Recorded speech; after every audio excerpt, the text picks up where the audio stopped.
And it is once again time for Pixel season. And specifically, we're talking about the month of August being Google's month of hardware launches. Now, last week we already saw Google unveil new Nest thermostat and a new Google TV streamer, RIP Chromecast. And this time around, it's all Pixel. So in addition to the new Pixel 9 series of phones, the new Pixel 9 Pro Fold, as well as the Pixel Buds 2 Pro, we have got two new Pixel watches. And that's right, I said two. It's just really that there's two sizes this time around available with the Pixel Watch 3, and honestly, hallelujah, because I've only been asking for a bigger variant of the Pixel Watch since its birth. It's only taken 3 whole generations for us to have a Pixel Watch in small and larger models, but that's not all that's new with the 3rd generation of the Pixel Watch. We've also got bigger screens and some under-the-hood improvements to make the battery life a lot longer, as well as some improvements to the experience for working out. Now, most of those things that I described are stuff that you'll probably have to spend a lot more time to truly experience, so I didn't really get to experience them in this hands-on, but here's what I know so far. So like I mentioned, there are two sizes of the Pixel Watch 3 now, the 41mm model as well as the 45mm model. Now, the good news is when I put both of them on my fairly small wrist, they both did not feel out of place. Even the larger 45mm version felt like it fit nicely. And better yet, you can see a lot more on its bigger screen. Now, the 45mm model has a 40% bigger screen than before. It's got a new Actua display that Google debuted on the Pixel 8 series last year, which has its own other benefits, but we'll get to that in a bit. Now, the smaller one is the same size as its predecessor, but because Google was able to burn away 16% of the bezel here, you still got slightly more screen space in exchange. So side by side, the 41mm and the 45mm model, the bigger one can show you just maybe one more tile or a new row of exercise options. And if you compare the 41mm Pixel Watch 3 to the Pixel Watch 2, you'll still see there is some extra room gained here. So a bigger size is nice, right? Because those of you who prefer a bigger style can now opt for it. And you can also see a lot more on the display. But the screen itself is a little bit better than before. It's twice as bright now, going up to 2000 nits of peak brightness. It can go back down to 1 nit for when you're in a dim environment and don't need it to be scorching your retina.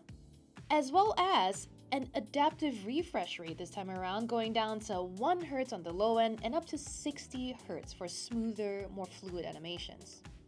Now, that adaptive refresh rate is one of the few reasons that Google says the Pixel Watch 3 actually delivers more battery life than the older models. The other two factors at play here are the new Wear OS 5, which was announced at Google I/O earlier this year, with the main thrust being that it's much more power efficient, as well as the dual chip architecture.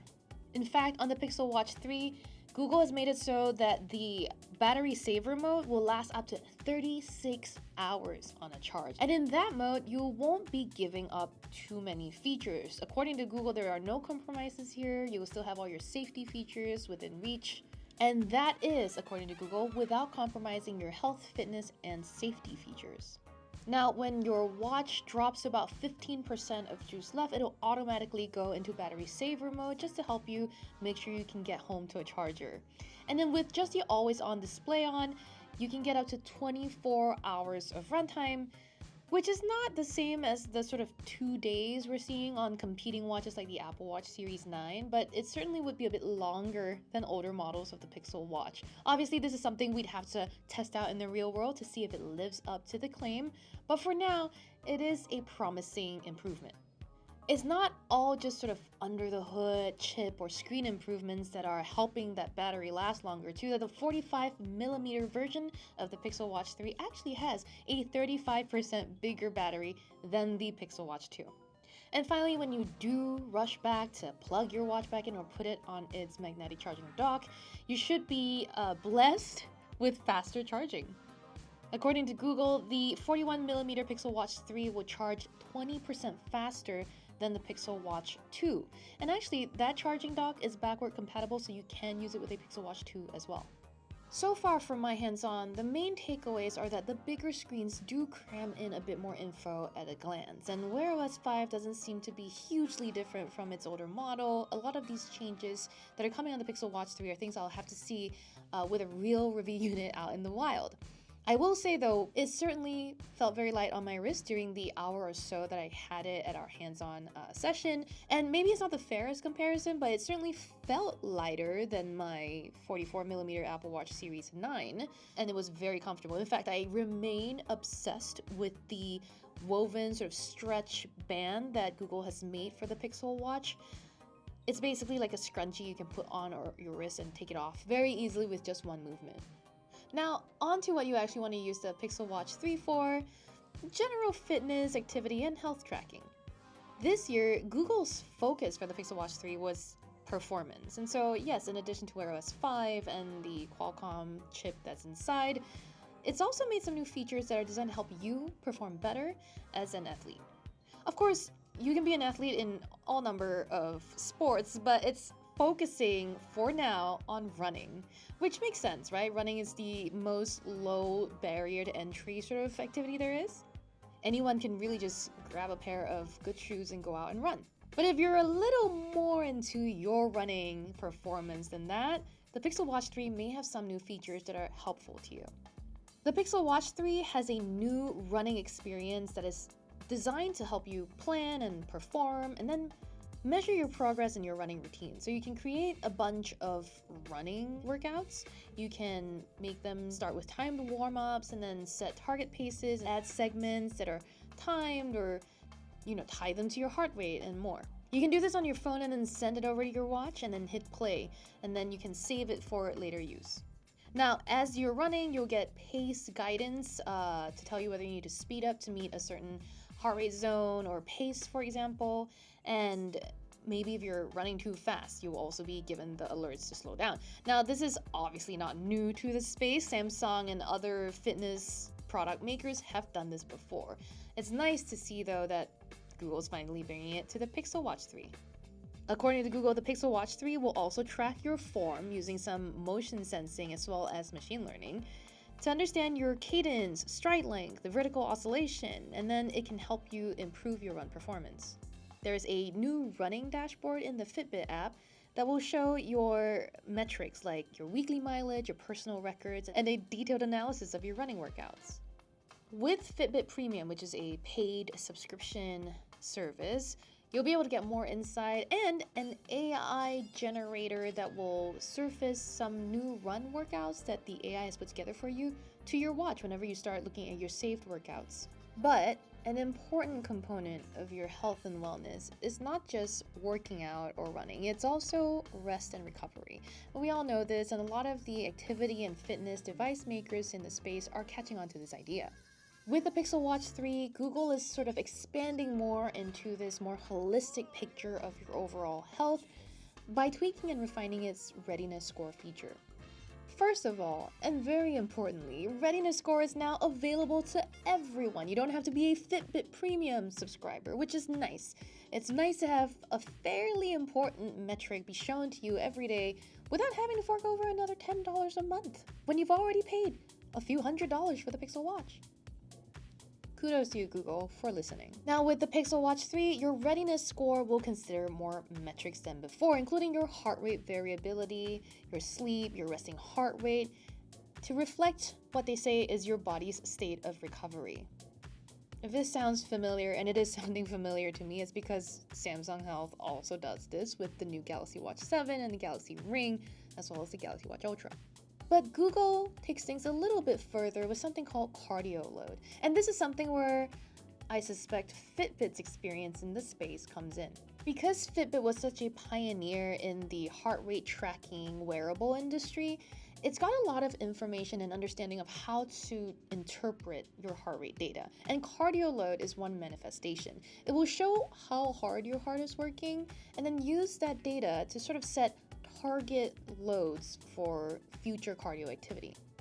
Depending on how busy or active you were the day before, your cardio load for the next day will have maybe a lower target if you were very active the 24 hours prior. For example, a Google executive at the demo had a fairly low cardio load target, and that's because their watch history was saying that they had been very, very hyperactive for the few days before, and so recommended that he take it easy. This isn't always tied to the readiness score, but you can see that it usually reflects, right? A readiness score more of the time considers your rest and recovery, so your sleep time and your sleep quality is calculated within, but cardio load doesn't seem to take that into account as much. Of course, this was just based on a brief demo from a very controlled environment, so this is another feature I'll have to spend more time with in the real world to understand better. But I do like the idea of setting a different metric for you to aim for and to help you prevent under or overtraining.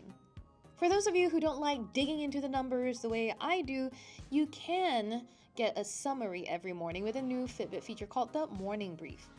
Basically, this will surface up a quick metrics rundown of things like your sleep score, your readiness score, your heart rate variability, or any anomalies like, say, your blood oxygen was maybe a bit too low. It'll also tell you the daily forecast for the weather, for example, so you'll know whether you need to bring your raincoat out. Cardio load is more for people who are actively training and they want to be able to know when they need to stop pushing themselves too hard. And one of the best things is that all of those features that are new that I just mentioned are going to be available for free, not with Fitbit Premium. Fitbit Premium really only comes with that new AI-generated running workout thing that honestly, I think is a wise idea. Leave some of these bonuses that are not crucial to the fundamental experience in Premium and let these new features be available for free. Now, some other features that are coming to the Pixel Watch 3 in terms of general helpfulness, I wasn't able to check out at the hands-on demo. These include being able to see a live feed from your Nest camera, for example, on the watch and then talk to whoever's at your door through your watch. There's also the Recorder app now available on the Pixel Watch, which is great. I love the Pixel Recorder app and having it on my watch is good, except for the transcription will not be happening on the watch. To see a transcription of whatever you've recorded, you'll have to go to your phone afterwards. Finally, you will also be able to, say, turn up the volume or press play and pause on the Google TV Remote app from your wrist. And you can also use the Google Pixel Watch 3 as a key with ultra-wideband support for some cars from BMW and Mini. The Wi-Fi model of the Pixel Watch 3 will start at $349 for the 41mm model, and the 45mm model goes up about $100. Meanwhile, the 45mm model starts at $399 or just $50 more. You can also get LTE-enabled versions. That's roughly $50 more than the Galaxy Watch 7 costs, but $50 less than the Apple Watch Series 9, so Google is just fitting right in there. Now, at the Pixel launch event this week, Google also unveiled, like I said, new Pixel 9 series of phones, Pixel 9 Pro Fold, as well as Pixel Buds Pro 2. And those, by the way, are the first speakers with Gemini Live built in. Head on over to Engadget.com to check out all of the details as to what that even means. And make sure you come back for our full reviews of all of the products that Google announced today before you go and drop all of that money. I am personally just glad that I didn't have to say the word AI 5,000 times in this video, so that is very nice. But otherwise, I am looking forward to getting my hands on the Pixel Watch 3 to just see how well it fares in terms of battery life, performance, and whether it really lasts that much longer. Until then, I will be sleeping on the job, as in tracking my sleep for the reviews. Yeah. Cool. Come back and make sure you subscribe to Engadget for more reviews and hands-ons and coverage of the world of consumer tech.